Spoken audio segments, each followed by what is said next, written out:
And God tells us our duty in Leviticus. Leviticus 11:3, only that which parteth the hoof and cheweth the cud among the beasts shall ye eat. Leviticus also goes on to say eating shellfish is an abomination, or mixing fabrics.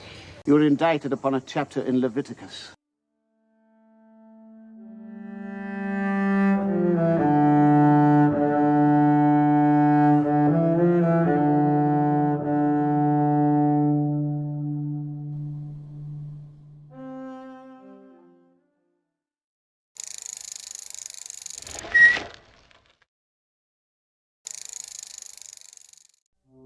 Shalom, everyone. Let's dive into one of the most fascinating and sometimes misunderstood books of the Bible, Leviticus. Now, I know the mere mention of Leviticus can make some people yawn, but stick with me. This book is much more than a list of rules. It's a vibrant tapestry of God's holiness and how we, as believers, can live in harmony with Him.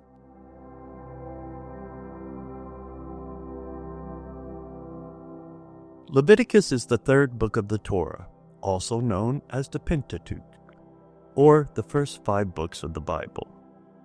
Its Hebrew name, Vayikra, means, "and he called," referring to God calling Moses. The English name comes from the Greek word Leutikon, pointing to the priestly tribe of Levi. The backdrop of Leviticus is the Israelites' camp at Mount Sinai, right after they've constructed the tabernacle. This was a holy tent where God's presence dwelled. Leviticus picks up where Exodus leaves off, giving instructions for how the Israelites, especially the priest, were to worship God and live as His holy people.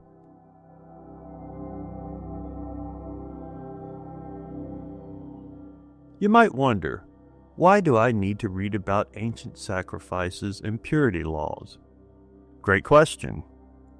Leviticus teaches us about God's holiness and His desire to dwell among His people. It's like a divine guidebook for staying close to Him. While many of its rituals are no longer practiced, the principles behind them, like living a life set apart for God, are timeless.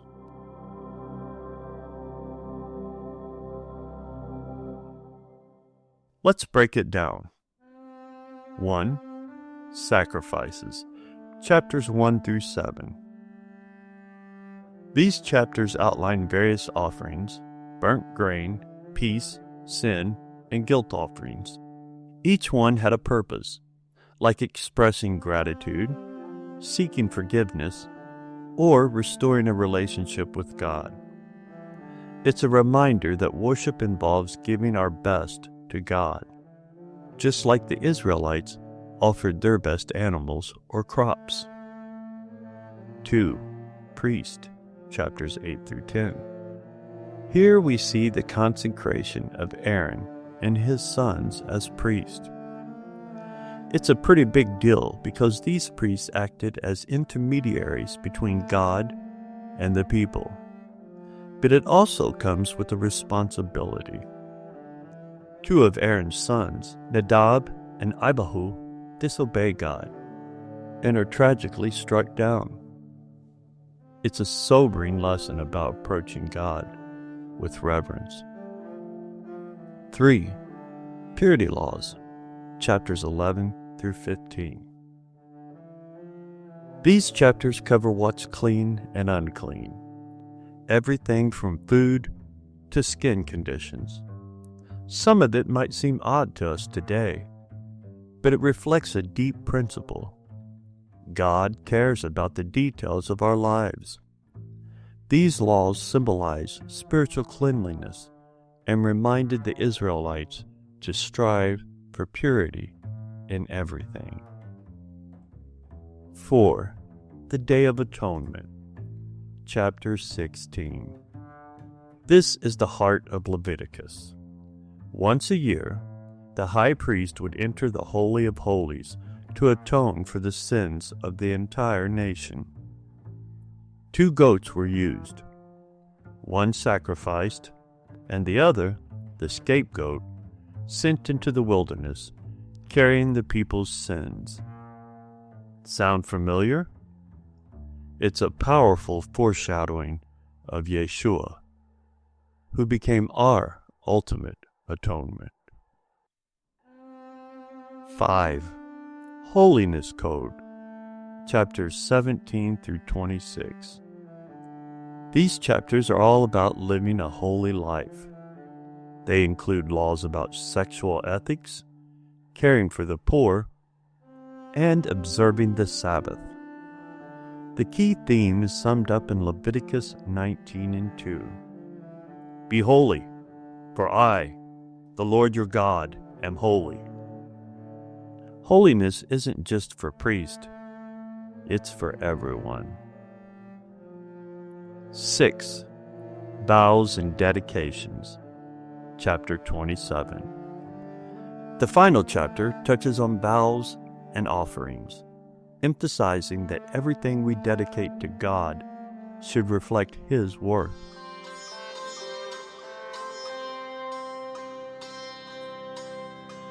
As believers, we don't follow the ritual laws of Leviticus because Yeshua fulfilled them.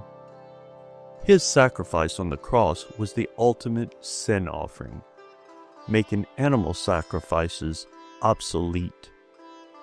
But the principles of Leviticus, like pursuing holiness, being grateful, and treating others with kindness, are still relevant. The New Testament, especially the book of Hebrews, often draws from Leviticus to describe Yeshua as our high priest. He didn't just offer a sacrifice, He became the sacrifice, reconciling us to God once and for all.